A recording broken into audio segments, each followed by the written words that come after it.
Assalamualaikum warahmatullahi wabarakatuh. Alhamdulillahi rabbil alamin. Wa bihi nasta'inu ala umuri dunya waddin.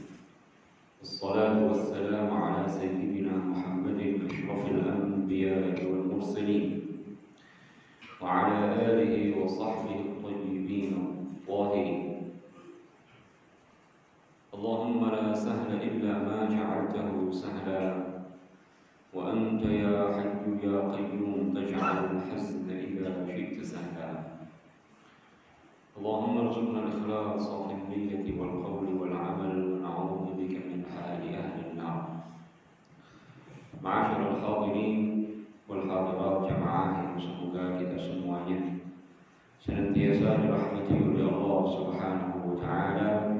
Puji syukur senantiasa kita panjatkan kepada Allah, salawat dan salam semoga tercurahkan kepada baginda Rasulullah, keluarganya, para sahabatnya, dan orang-orang yang senantiasa tunduk dan patuh menjalankan ajaran agama. Pada pertemuan pagi hari ini kita masih dalam suasana peringatan Maulid Nabi besar Muhammad sallallahu alaihi wasallam. Kita masih berada di bulan Rabiul Awal, mengagungkan hari kelahiran Nabi. Tanggal 12 Rabiul Awal itu artinya mengagungkan bulan kelahiran Nabi. Mengagungkan tanggal atau hari kelahiran Nabi itu artinya termasuk mengagungkan bulan di mana Nabi dilahirkan.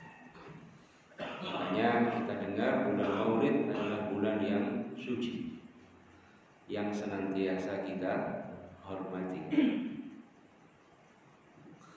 Pada hafal nggak dulu lagu di masa kecil dulu saya? Lagu Nasidariyah, pernah dengar lagu Nasidariyah? Bulan Maulid, bulan yang suci, yang senantiasa kita hormati. Jadi, ma'asyiral muslimin rahimakumullah, momentum peringatan Maulid Nabi sallallahu alaihi wasallam, mari kita manfaatkan bersama untuk mengenal lebih dekat, lebih mendalam tentang sosok Nabi Agung tercinta, Nabi penutup, Nabi akhir zaman, makhluk yang paling dimuliakan oleh Allah Ta'ala, makhluk yang paling dicintai oleh Allah Subhanahu wa Ta'ala. Salah satu gambaran yang sangat baik, salah satu gambaran yang cukup komprehensif tentang Nabi kita Muhammad sallallahu alaihi wasallam dalam ayat suci Al-Qur'an, di antaranya adalah dalam suratul A'raf ayat 157. A'udzu billahi minasyaitonir rajim. Ayat ini menjelaskan, menggambarkan tentang umat Muhammad dan Nabi Muhammad. Bismillahirrahmanirrahim. الذين يتبعون الرسول النبي الأمي الذي يجدونه مكتوبا عندهم في التوراة والإنجيل يأمرهم بالمعروف وينهاهم عن المنكر ويحل لهم الطيبات ويحرم عليهم الخبائث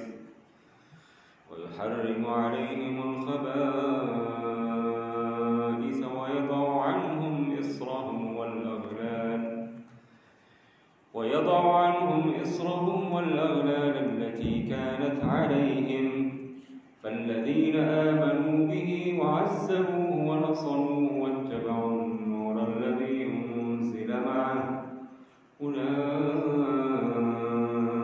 هم المفلحون. الذين يتبعون الرسول النبي الأمي.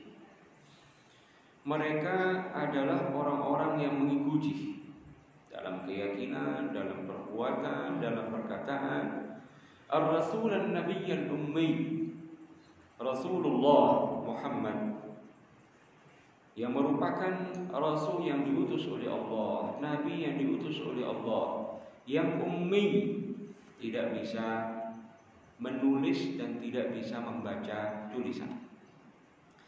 Alladzi yajidunahu maktuban 'indahum, yang mereka dapati Nabi ini tertulis namanya, 'indahum, di kalangan mereka, fit Taurat wal Injil, dalam kitab suci Taurat yang asli, wal Injil, dalam kitab Injil yang asli.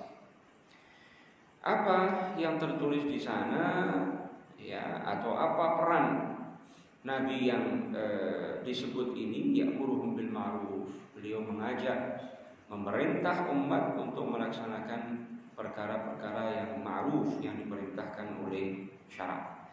Wa yanhahum 'anil munkar, dan mencegah mereka dari melakukan perkara-perkara yang diharamkan dalam syara'. Wa yuhillu lahum thayyibat, dan menghalalkan bagi mereka, ya, makanan, minuman, ya, yang dihalalkan oleh Allah Ta'ala. Wa yuharrimu 'alaihimul khaba'ith, dan Nabi mengharamkan bagi mereka makanan-makanan yang buruk, ya, nanti kita jelaskan. Wa yadh'u 'anhum israhum, dan meletakkan dari mereka beban-beban berat. Wal aghlal allati kanat 'alaihim, dan belenggu-belenggu yang tadinya membelenggu mereka.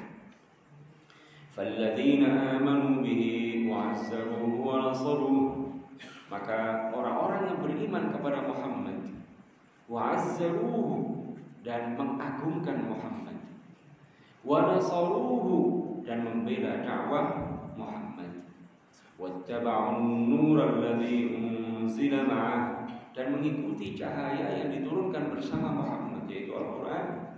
Ulaika humul muflihun, mereka lah orang-orang yang akan beruntung kelak di yaumil qiyamah.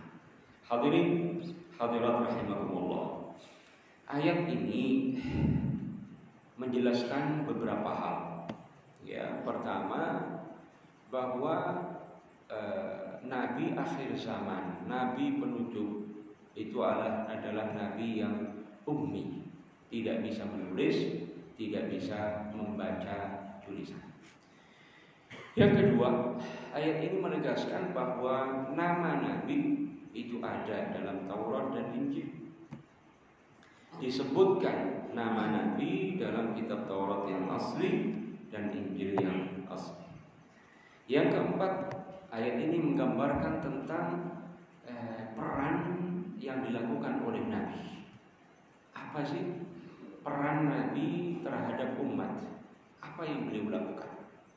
Ya, mengajak kepada yang baik, mencegah daripada kemungkaran, menghalalkan sesuatu yang suci, sesuatu yang baik, mengharamkan perkara-perkara yang buruk dan keji, ya,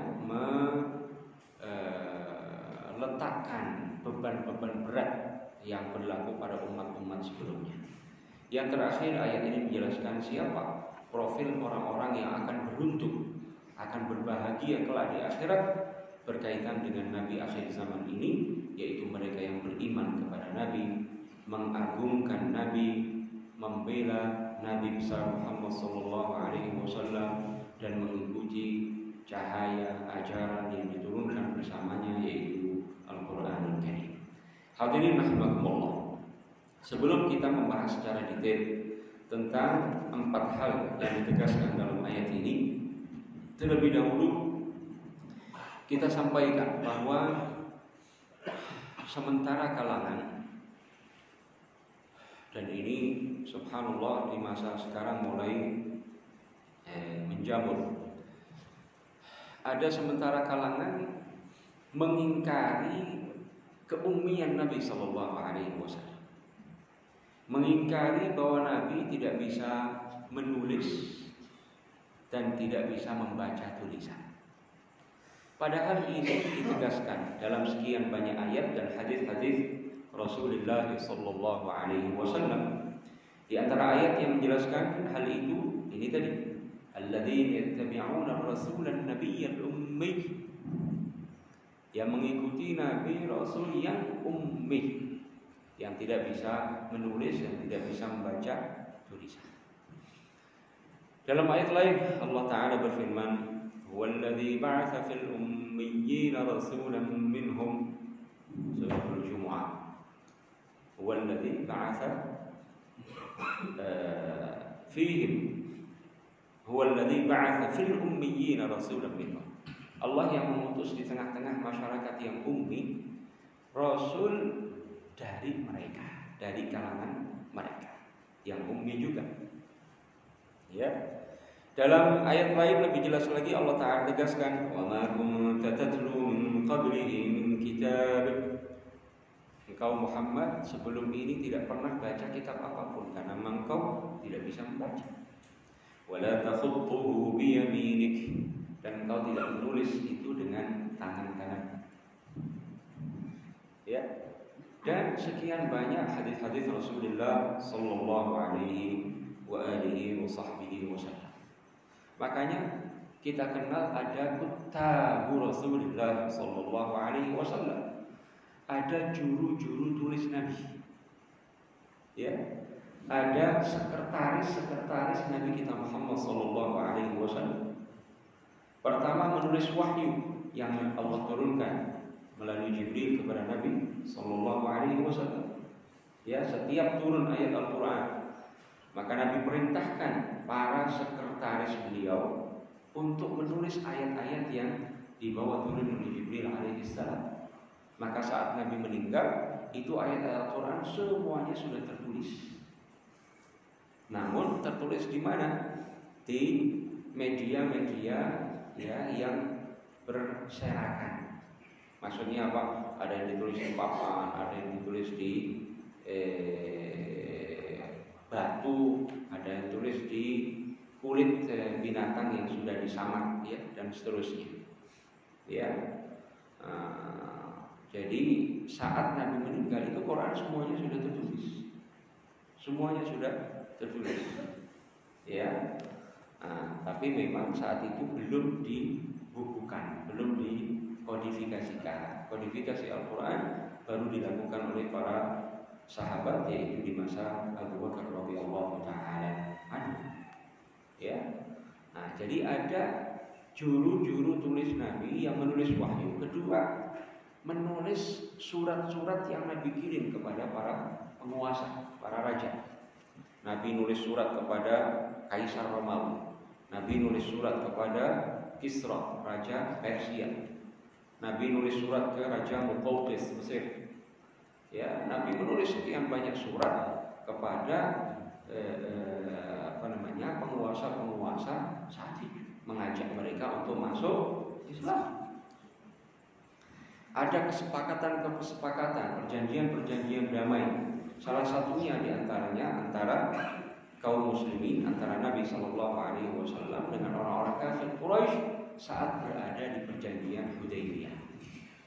Saat Nabi berada di Hudaybiyah, saat itu disepakati namanya Sulhul Hudaybiyah, perjanjian damai di Hudaybiyah antara Nabi Shallallahu Alaihi Wasallam dan kaum muslimin dengan pihak orang-orang Quraisy, orang-orang kafir di Makkah.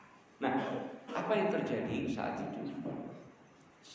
Wabil khusus pada perjanjian Hudaybiyah ini, saat menulis perjanjian Hudaybiyah ini, saat itu juru tulis Nabi adalah Sayyiduna Ali bin Abi Thalib. Ya, Sayyiduna Ali bin Abi Thalib. Kemudian dalam kepala surat itu apa yang ditulis oleh Ali? Hadza ma salaha alaihi Muhammadun Rasulullah wa Suhail bin Amr. Ini adalah yang perjanjian damai yang disepakati oleh Muhammad Rasulullah wa Suhail bin Amr dan juru damai orang-orang kafir Quraisy saat itu, yaitu Suhail bin Amr.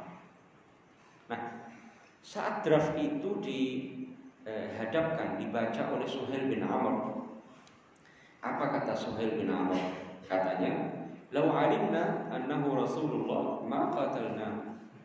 Kalau kami tahu dan meyakini Muhammad Rasulullah, kami tidak akan memeranginya. Umhuha, katanya hapus itu kata Rasulullah. Apa kata Sayyidina Ali? Huwa wallahi Rasulullah wa ibrahim. Saya, kata beliau ini Muhammad adalah betul-betul Rasulullah meskipun engkau tidak mengimani hal itu. La wallahi la amhuha. Demi Allah saya enggak akan menghapus kata Rasulullah. Subhanallah, apa yang dilakukan oleh Nabi sallallahu alaihi wasallam? Kata Nabi, "Arini makana." Perlihatkan, tunjukkan kepadaku mana tempat tulisan Rasulullah. Lalu ditunjukkan oleh Ali, lalu Nabi menghapusnya. Menghapus tulisan Rasulullah. Ya. Nah, ditunjukkan oleh Ali, lalu beliau hapus. Seandainya Rasulullah bisa baca, Anda akan bilang kepada Ali, tunjukkan tempatnya. Tapi beliau mengatakan, tunjukkan kepadaku tempat tulisan Rasulullah. Lalu ditunjukin, kemudian dihapus. Ini menunjukkan bahwa Nabi Shallallahu Alaihi Wasallam tidak bisa menulis dan tidak bisa membaca tulisan. Dan ini berlaku sepanjang hayat Nabi Shallallahu Alaihi Wasallam. Hadirin, hadirat rahimakumullah. Kenapa orang-orang atau sebagian kalangan yang mengingkari keummian Nabi Shallallahu Alaihi Wasallam? Kenapa mereka mengingkarinya? Karena 3 hal. Yang pertama, mereka ini ngotot, ya, karena berpikir liberal, ngotot memaksakan pendapat mereka bahwa Muhammad itu bisa nulis. Memang awalnya tidak bisa katanya, kemudian bisa nulis dan bisa membaca tulisan. Padahal ini apa? Menyalahi ijma', menyalahi Al-Quran, menyalahi hadis Rasulullah Sallallahu Alaihi Wasallam. Yang kedua, karena mereka mengira kalau Nabi dikatakan ummi itu berarti bodoh, miskin ilmu, miskin wawasan. Ini keliru besar. Nabi Shallallahu Alaihi Wasallam memang dia tidak bisa menulis, tidak bisa membaca tulisan, akan tetapi beliau adalah a'lamu khalqillah.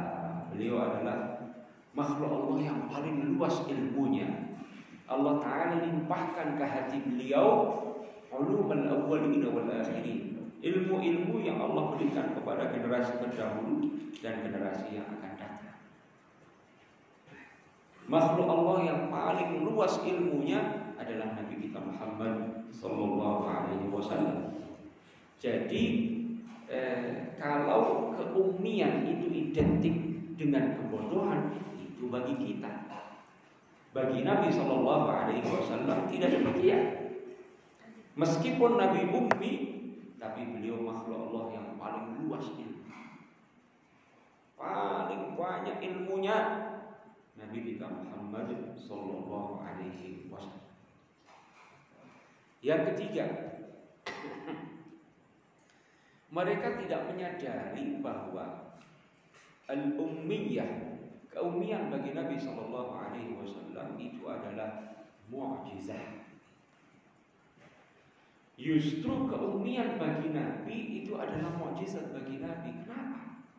Bukti bahwa Quran bukan hasil bacaan beliau terhadap kitab-kitab sebelumnya, bukan hasil tulisan beliau karena meniru tulisan-tulisan kitab-kitab sebelumnya.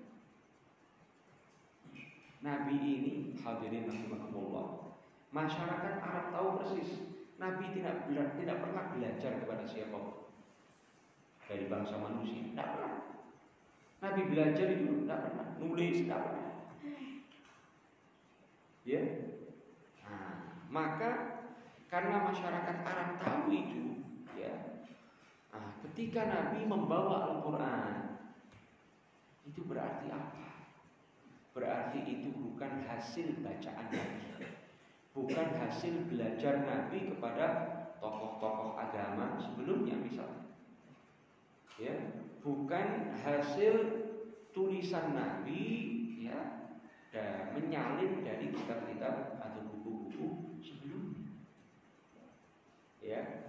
Makanya mereka orang-orang Arab tidak punya dalih bahwa Al-Quran itu karangan Nabi, nggak ada dalih. Kenapa? Karena mereka tahu persis Muhammad tidak bisa menulis dan tidak bisa baca tulisan. Berarti Al-Quran yang beliau bawa, ajaran agama yang beliau sampaikan benar-benar wahyu dari Allah Subhanahu wa Ta'ala, bukan hasil belajar kepada tokoh-tokoh sebelumnya, bukan hasil bacaan beliau terhadap kitab-kitab buku-buku yang ada sebelumnya, juga bukan salinan beliau dari buku-buku sebelumnya. Ini yang tidak disadari oleh banyak atau sebagian kalangan tadi yang ngotot bahwa Muhammad kemudian bisa tulis, bisa baca tulisan. Kata mereka, kita aja bisa baca tulis, masa Muhammad gak bisa baca tulis? Ya, ini perkataan yang berbahaya. Zahirnya seakan mau memuji Nabi, zahirnya seakan-akan mau mengangkat derajat Nabi, padahal sebetulnya itu menjatuhkan derajat Nabi Sallallahu Alaihi Wasallam. Itu mengingkari Al-Quran, Sunnah dan Ijma', kesepakatan para ulama Islam. Ya, jadi harus hati-hati. Ya, sekarang banyak kalangan yang berusaha menafsirkan Al-Quran sesuai selera dan hawa nafsu mereka. Ya, dengan mudahnya ya mereka mengatakan kita aja bisa baca tulis, masa Nabi tidak bisa? Ya, katanya kalau kita tidak bisa baca, tidak bisa nulis, itu artinya miskin ilmu, miskin wawasan. Ya, karena pengetahuan itu hasil bacaan, hasil dari tulisan-tulisan tokoh-tokoh sebelumnya. Nah, ini kalimat yang sangat berbahaya, ya. Di satu sisi kalau orang awam mendengar perkataan seperti itu tanpa panjang pikir akan mengatakan iya ya kita aja bisa baca tulis, masa Muhammad junjungan kita tidak bisa? Nah, ini tidak menyadari bahwa sekian banyak ayat Al-Quran, hadis-hadis Rasulullah, bahkan kesepakatan para ulama Islam menegaskan bahwa Nabi tidak bisa membaca tulisan, tidak bisa menulis. Ya, fakta sejarah juga menunjukkan hal itu. Makanya Nabi punya juru tulis. Makanya tadi dalam kasus perjanjian Hudaybiyah, Nabi minta ditunjukkan tempat kalimat Rasulullah, lalu beliau menghapusnya karena draft ini tidak disetujui oleh utusan orang-orang kafir Quraisy yang datang untuk melakukan perjanjian damai Hudaybiyah. Ya, kemudian mereka yang ngotot tadi itu tidak menyadari, ya, bahwa keumian bagi Nabi Sallallahu Alaihi Wasallam tidak identik dengan kebodohan. Ya, bahwa keumian bagi Nabi Sallallahu Alaihi Wasallam justru mukjizat yang membuktikan bahwa Al-Quran bukan hasil bacaan beliau terhadap kitab-kitab sebelumnya, bukan hasil salinan beliau terhadap buku-buku yang ditulis sebelumnya. Hadirin rahimakumullah. Ayat yang kita baca tadi menegaskan bahwa Nabi Sallallahu Alaihi Wasallam seorang Nabi yang ummi, alladzina yajidunahu maktuban 'indahum fit Taurat wal Injil, yang didapati. Jadi ayat ini menurut sebagian ulama ini berbicara tentang orang-orang Yahudi, ya, yang kemudian mendapati masa diutusnya Nabi lalu beriman dengan Nabi Shallallahu Alaihi Wasallam. Nah, jadi mereka ini kenapa mengimani Nabi? Karena mereka mendapati nama Nabi disebutkan dalam Taurat dan Injil. Nah, sebetulnya ini bukan hal yang baru, bahkan para nabi sebelumnya semuanya sudah nyebut-nyebut nama Muhammad Sallallahu Alaihi Wasallam.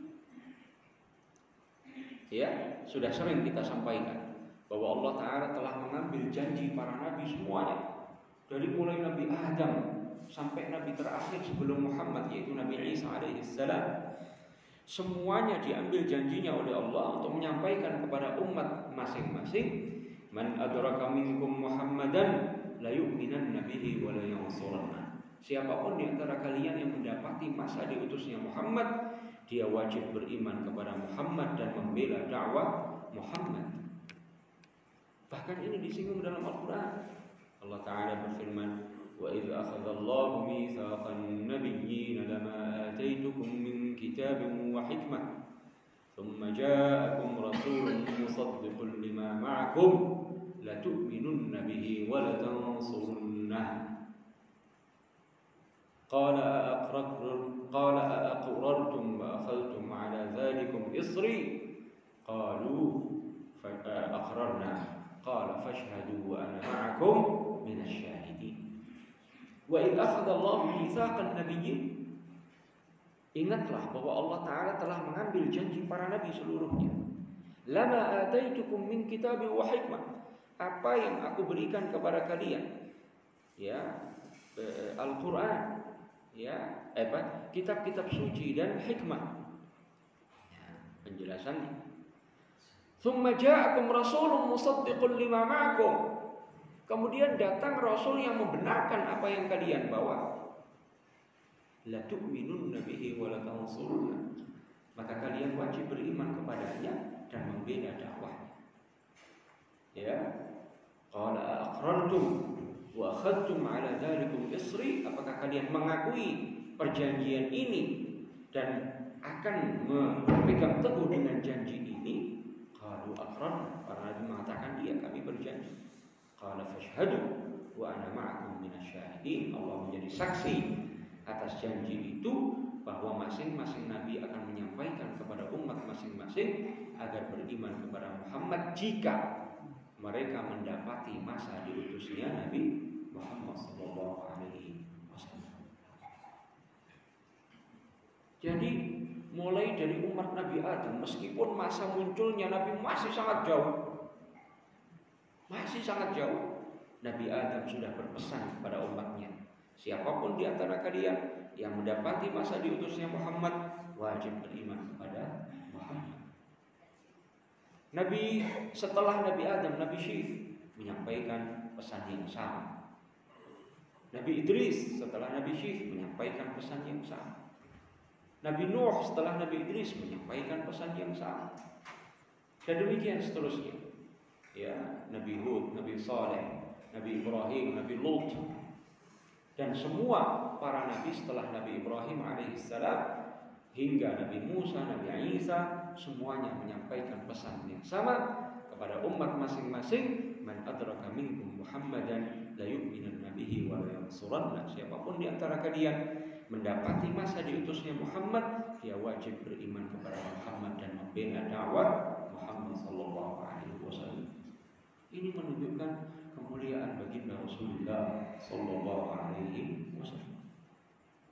Bahkan dalam ayat lain berkaitan dengan Taurat dan Injil, Allah Ta'ala tegaskan Muhammadur Rasulullah walladzina ma'ahu asyidda'u 'alal kuffari ruhama'u bainahum tarahum ruk'an sujjadan yabtaghuna fadlan minallahi wa ridwana dzalika mathaluhum asimahum fi wujuhihim min atharis sujud dzalika mathaluhum fit Taurat. Jadi yang disebutkan di Taurat bukan hanya gambaran tentang nabi, nama nabi, gambaran tentang nabi, bahkan gambaran tentang para sahabat Rasulullah sallallahu alaihi wasallam. Ya. Nah, Wa mathaluhum fil injili kazar'in akhraja shat'ahu fa'azara fastaghlaba fastawa 'ala suqihi yu'jibu az-zurra'a liyaghiza bihimul kuffar. Ini gambaran tentang Nabi dan para sahabat dalam Injil. Sekali lagi, yang dimaksud Taurat yang asli, Injil yang asli. Di situ tidak hanya disebutkan nama Muhammad, ya, bahkan apa? Gambaran tentang Muhammad dan para sahabat Rasulullah sallallahu alaihi wasallam. Ya, dan itu disampaikan secara lisan. Ya. Nah, dalam ayat lain misalnya Allah Taala tegaskan, "Falamma ahassa Isa minhumul kufra qala man ansari ila Allah." Qala al-hawariyuna nahnu ansarullah amanna billahi washhad bi anna muslimun. Sebelum itu beliau mengatakan wa mubasysyiran bi rasulin ya'ti min ba'di ismuhu Ahmad. Ya, mubasysyiran bi rasulin ya'ti min ba'di. Aku ngasih kabar gembira kepada kalian tentang seorang rasul yang akan datang setelahku, ismuhu Ahmad. Dua nama nabi yang paling populer, Muhammad dan Ahmad. Jadi nabi ini sudah menjadi bahan pembicaraan para nabi seluruhnya dan umat para nabi alaihi wassalatu wassalam. Ini menunjukkan kemuliaan dan keutamaan baginda Nabi besar Muhammad sallallahu alaihi wasallam. Kemudian tadi telah kita singgung bahwa Nabi sallallahu alaihi wasallam selain melakukan amar ma'ruf nahi munkar, menghalalkan yang makanan minuman yang bagus-bagus, yang baik-baik, ya. Kemudian mengharamkan makanan-makanan yang buruk-buruk. Kemudian apa kata Allah Ta'ala tentang Nabi? Wa yad'u 'anhum israhum wal aghlal allati kanat 'alaihim. Hadirin rahimakumullah, Nabi itu salah satu peran beliau, ya, membawa syariat yang paling mudah. Ini sudah sering kami singgung. Beliau membawa syariat paling mudah dibanding syariat-syariat sebelumnya. Bani Israel itu diwajibkan kepada mereka dalam syariat Nabi Musa sholat 50 kali sehari semalam. Sholat 50 kali sehari semalam itu artinya apa, Pak? Per 15-20 menit sholat sekali. Itu berat apa berat itu? Berat. Nah, ini sholat 5 kali aja masih ada yang bolong-bolong. Ini seandainya kewajiban sholat yang Allah wajibkan kepada kita umat Muhammad sama dengan Bani Israel 50 kali sholat sehari semalam. Allahu Akbar. Betapa beratnya itu. Makanya yang mengusulkan kepada Nabi untuk berdoa memohon keringanan kepada Allah itu siapa? Nabi Musa. Ya, sampai Nabi memohon berdoa kepada Allah diringankan dari 50 menjadi 5 kali sehari semalam. Hiya khamsun wa hiya khamsun. Tapi subhanallah, rahmat dan karunia Allah 5 kali dari segi bilangan, tapi pahalanya seperti 50 kali salat. Allahu Akbar. Ya. Nah, memang ada sebagian umat terdahulu diwajibkan sholat sehari semalam sekali. Ada yang 2 kali sehari semalam. Tapi mereka tidak bisa melakukan sholat kecuali di tempat yang dibangun khusus untuk sholat. Kalau dalam istilah kita masjid, mereka tidak bisa sholat kecuali di masjid. Mau hujan, mau badai, rumah jauh, rumah dekat, mereka tidak bisa sholat kecuali di semacam masjid. Nah, kalau kita enggak, kita dimanapun berada, asalkan tempatnya itu suci, kita bisa melaksanakan sholat, bahkan di lapangan bola. Nah ini yang perlu dibudayakan ini. Ini nonton bola tidak sholat, kebangetan ini. Ya, air ada, sholat bisa. Kenapa tidak sholat? Malas. Tinggal wudhu, ambil air wudhu, habis itu gelar sajadah, siapin. Oh iya, dari rumah nonton bola silakan. Tapi apa? Jangan lupa mikir sholatnya.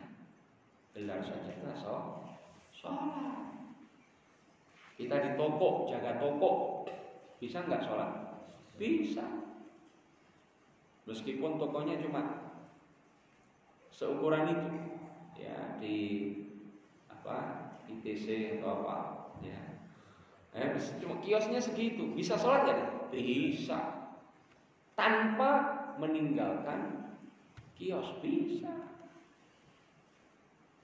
Nah, ini luar biasa, ya. Nah, kemudian, subhanallah, zakat dalam syariat sebagian umat terdahulu itu 25% dari harta yang dimiliki. 1/4 dari harta yang dimiliki, Pak. 25%.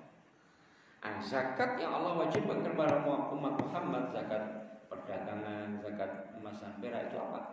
2,5%. Bukan 25%. 2,5%. Jauh sekali.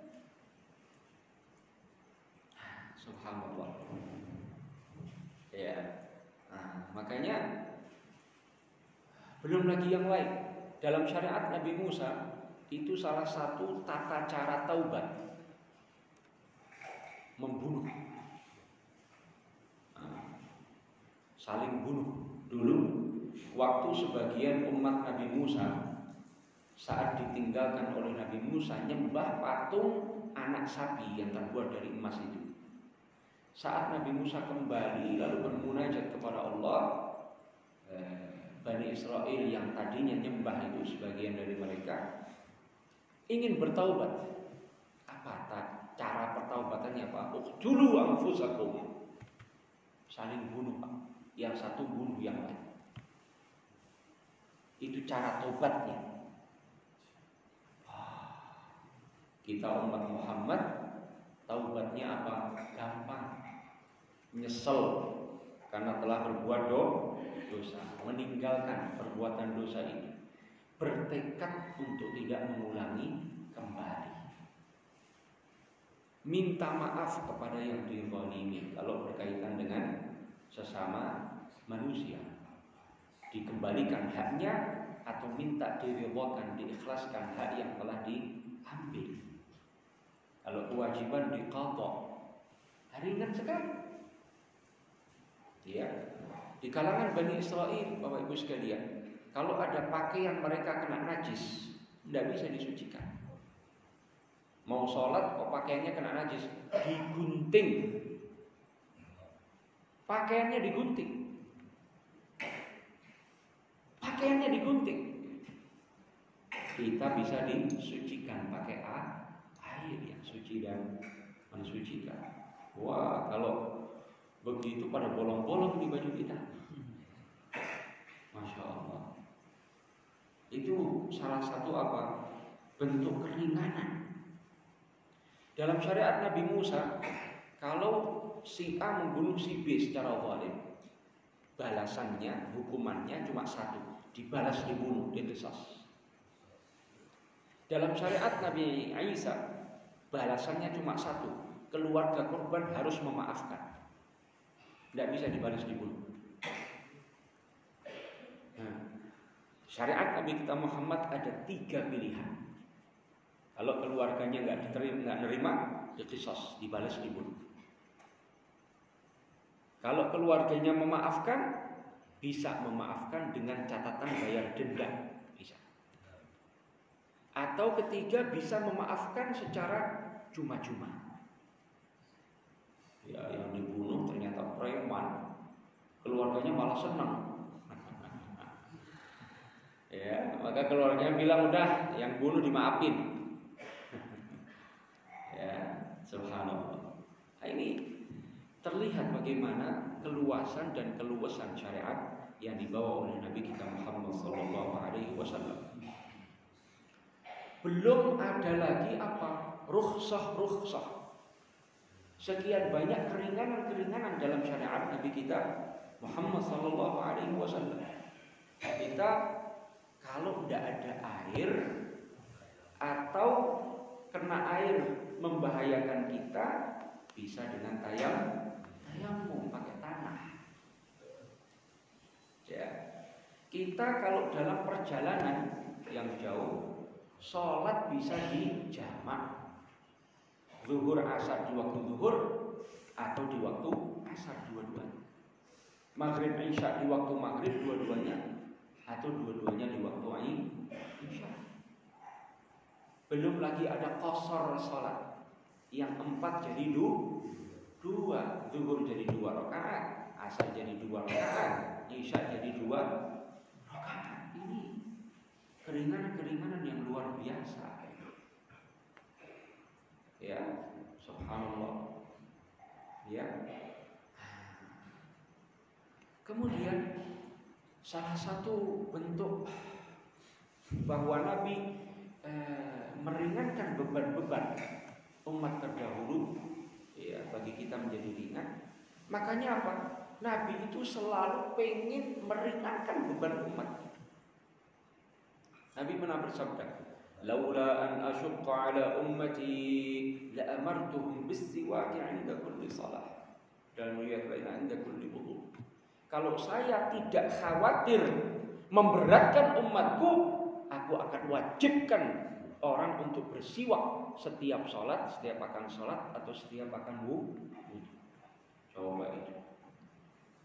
Seandainya siwak diwajibkan setiap mau sholat, setiap mau wudu, tapi Nabi begitu sayang kepada umatnya, begitu menginginkan hal-hal yang meringankan umatnya, sehingga beliau sekedar menganjurkan sunnah orang untuk bersiwak sebelum sholat atau sebelum wudu dan sekian banyak kondisi yang lain.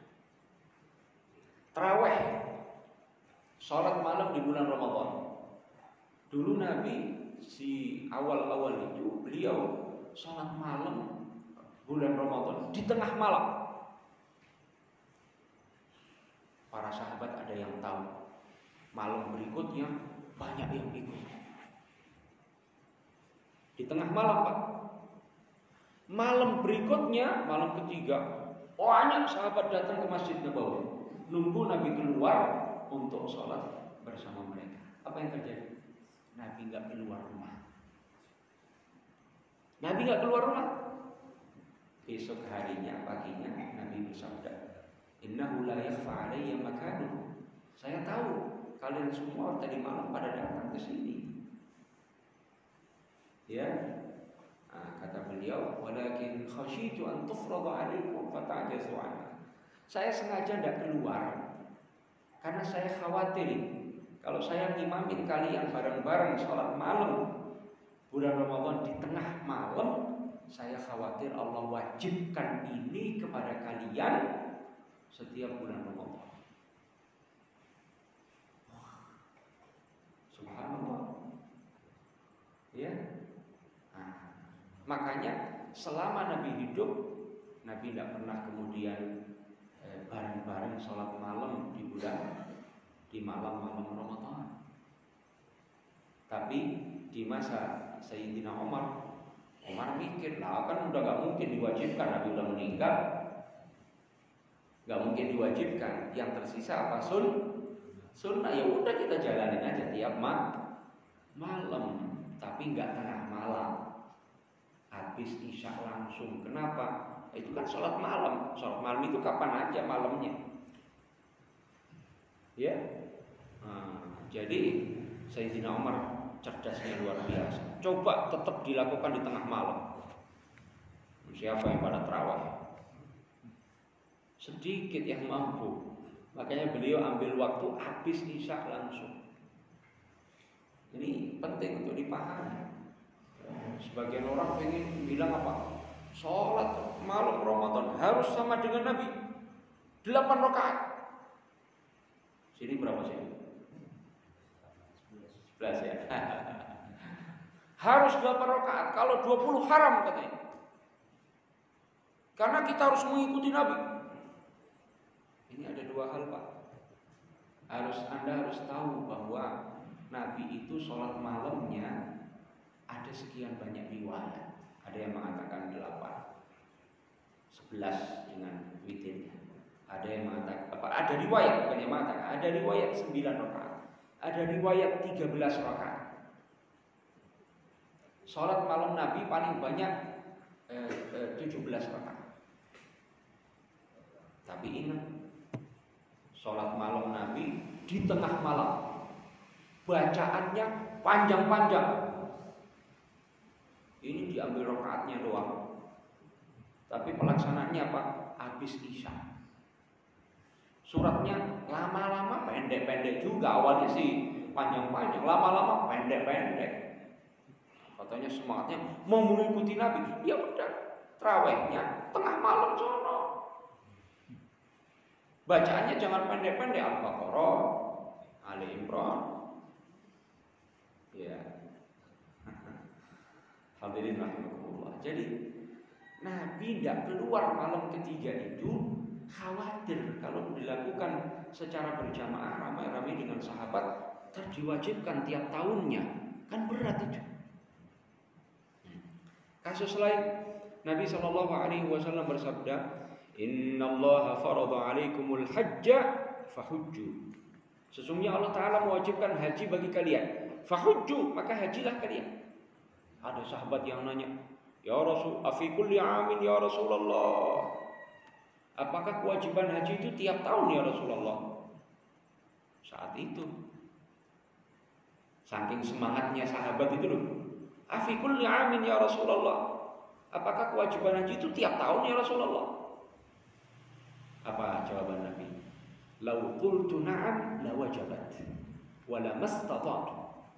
Seandainya aku jawab iya, wajib tiap tahunnya. Wa la mastata'tu, kalian tidak akan mampu melakukan itu. Sehingga kewajiban haji dan umrah menurut sebagian ulama itu hanya sekali seumur hidup. Coba kalau kewajibannya tiap tahun, bisa jadi duel kita. Subhanallah. Nah itu Nabi selalu ingin apa? Meringankan bagi umatnya. Sementara sekian banyak perkara wajib bagi Nabi. Witir wajib bagi Nabi. Bagi Nabi sendiri wajib. Korban bagi Nabi sendiri wajib. Dan beberapa hal yang lain. Coba itu.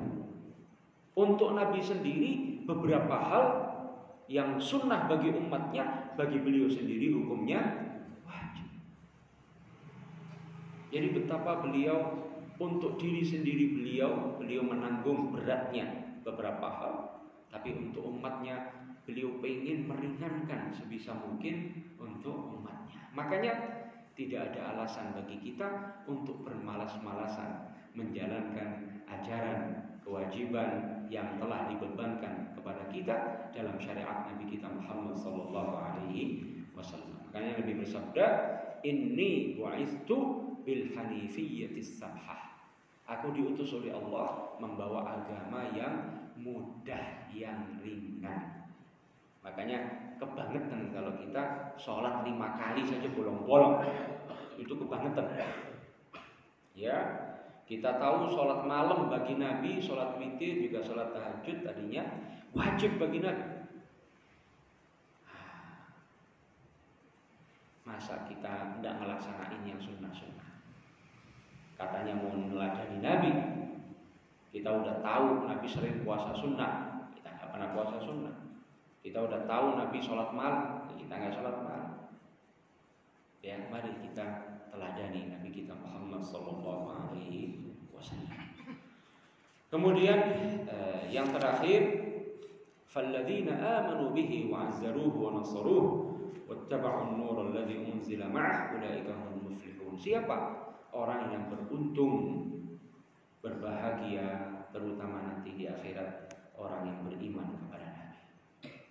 Wa azzaruh, para mufassirin, para ahli tafsir sepakat ay wa azzamu, mengagungkan Nabi sallallahu alaihi wasallam. Makanya kita ini subhanallah ya, peringatan Maulid Nabi sallallahu alaihi wasallam itu momentum bagi kita untuk mensyukuri nikmat kelahiran Nabi sallallahu alaihi wasallam dan mengekspresikan rasa cinta kita, pengagungan kita, sukacita kita atas kelahiran baginda Rasulullah sallallahu alaihi wasallam, dan itu kita ulang setiap tahunnya ya, mengingat momen kelahiran baginda Rasulullah.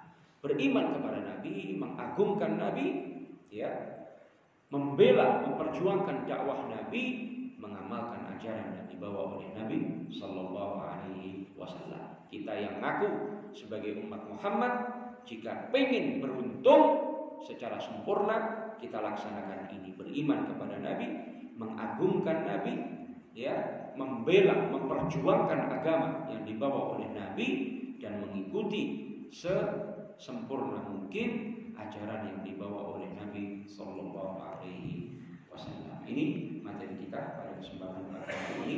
Mudah-mudahan mendekatkan kita lebih dekat kepada Nabi sallallahu alaihi wasallam, menjadikan kita tahu siapa Rasul yang paling agung ini. Ya, apa perannya dalam kehidupan kita? Memberikan petunjuk, membawa wahyu dari Allah Ta'ala, meringankan beban-beban kewajiban bagi kita semuanya. Ya, nah makanya ayat ini ditutup dengan penutup yang luar biasa. Orang yang beruntung ya, berkaitan dengan Nabi, yang beriman kepada Nabi, mengagungkan Nabi, membela, memperjuangkan ajaran Nabi, dan mengikuti secara baik apa yang diajarkan oleh Nabi sallallahu alaihi wasallam. Baik, sebelum kami tutup, barangkali ada 1-2 pertanyaan kami, silakan jika ada.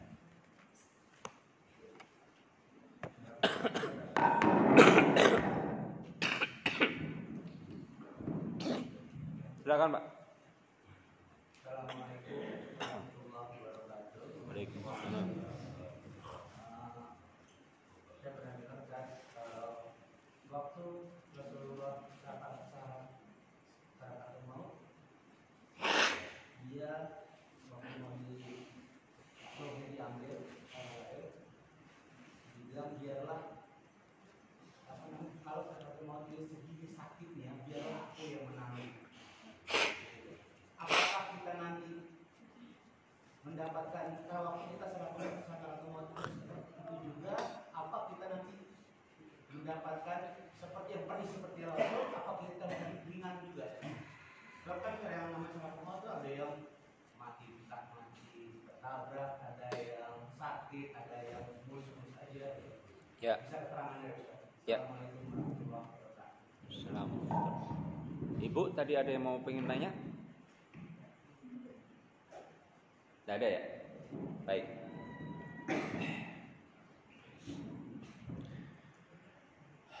Allah Ta'ala menetapkan kematian bagi semua hamba. Kullu nafsin dha'iqatul maut. Setiap yang hidup Allah tetapkan baginya kematian. Memang ada yang dikecualikan. Menurut sebagian ulama, para malaikat hamalatul arsh, para malaikat yang mikul arsh itu tidak meninggal. Dan semua selain itu ya, selain yang dikecualikan, semuanya Allah wafatkan.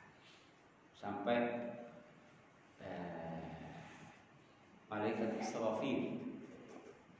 Israfil yang meniup sangkakala itu meninggal juga. Setelah meniup sangkakala yang pertama, pertanda kiamat tiba, semua mati. Habis itu beliau dicabut nyawanya oleh Azrail, malaikat Azrail. Setelah itu malaikat Azrail juga dicabut nyawanya oleh Allah Subhanahu wa Ta'ala. Nah, ada cerita bohong. Katanya apa Pak? Waktu Azrail merasakan kematian, katanya wah kalau tahu sakitnya begini, gua nggak akan nyabut nyawa orang ini, katanya. Itu bohong. Itu cerita bohong. Ya, seorang malaikat tidak mungkin mendurhakai perintah Allah. Allah sudah tugaskan dia mencabut nyawa kok. Pasti akan tugas itu dilaksanakan. Nah, Nabi SAW saat menjelang meninggal, beliau mengatakan, Subhanallah, inna lil mauti lasakarat. Ya, ternyata maut itu ada sakaratnya. Kalau Nabi aja ngalamin, bagaimana kita? Kita juga akan ngalamin sakaratul maut. Sakit, ya. Sakit.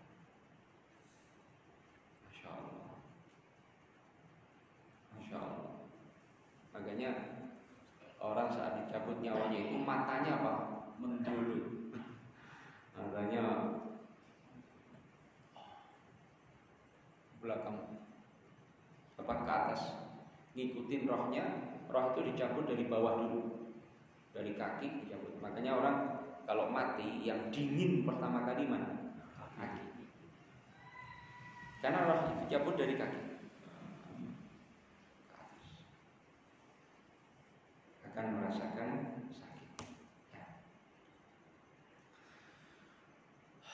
Subhanallah. Makanya apa yang disombongkan oleh manusia itu? Jangankan kematian, flu aja tidak bisa nolak, batuk, pilek tidak bisa nolak.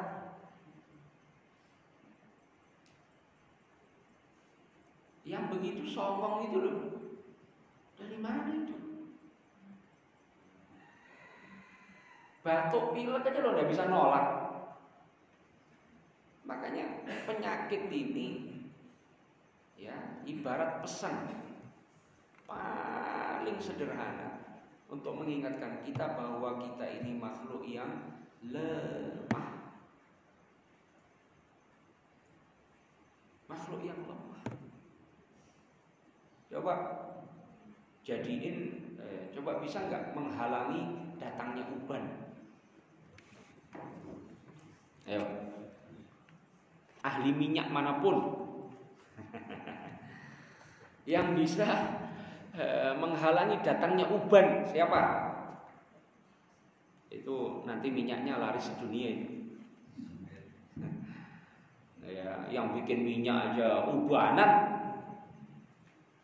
Ya, siapa yang bisa menolak uban itu siapa? Siapa yang bisa menolak datangnya masa tua? Ayo, mau adirai mau yang lain. Ujung-ujungnya tua nanti juga lemah Pak, fisiknya lemah. Ya, tadinya kekernya kuatnya luar biasa. Kalau udah tua pegang pen aja sudah begini. Allah, yang begini songong itu loh dari mana? Ya. Kemudian saat sakaratul maut, ya Allah, kondisi yang sangat kita takutkan. Terutama selamatnya iman dan Islam kita. Berapa banyak orang yang dicabut imannya saat dia sakaratul maut. Salah satu sebabnya apa? Syu'mul ma'asi. Akibat buruk dari perbuatan maksiat. Kadang orang di masa hidupnya melakukan maksiat-maksiat, tapi tetap sehat, rezeki lancar, ya maksiat jalan, tapi jadi oknum polisi paling kaya. Ya. Jabatannya paling tinggi ketua kepala propam, jatuh juga. Ya, nah, coba itu. Nah, yang paling kita takutkan justru saat sakaratul maut. Berapa banyak orang yang sulibah al-iman, dicabut imannya. Allah, ngeri. Dan seringkali itu sebabnya apa? Al-ma'asi, karena banyak berbuat maksiat. Karena banyak maksiat, aman sih hidupnya aman. Habis itu pas sakarat justru keluar dari Islam. Dan itu saat terakhir kegigihan iblis. Iblis itu saat terakhir itu loh, saat orang sekarat itu loh masih berusaha, iblis dan setan mau menjerumuskan seseorang. Itu waktu terakhir dia berusaha untuk menyesatkan manusia. Makanya kita selalu memohon kepada Allah supaya penutup kehidupan kita adalah la ilaha illallah Muhammadun Rasulullah. Mudah-mudahan Allah Ta'ala akhiri hidup kita dengan husnul khatimah. Kita akhiri dengan doa kafaratul majlis. Subhanakallahumma wa bihamdika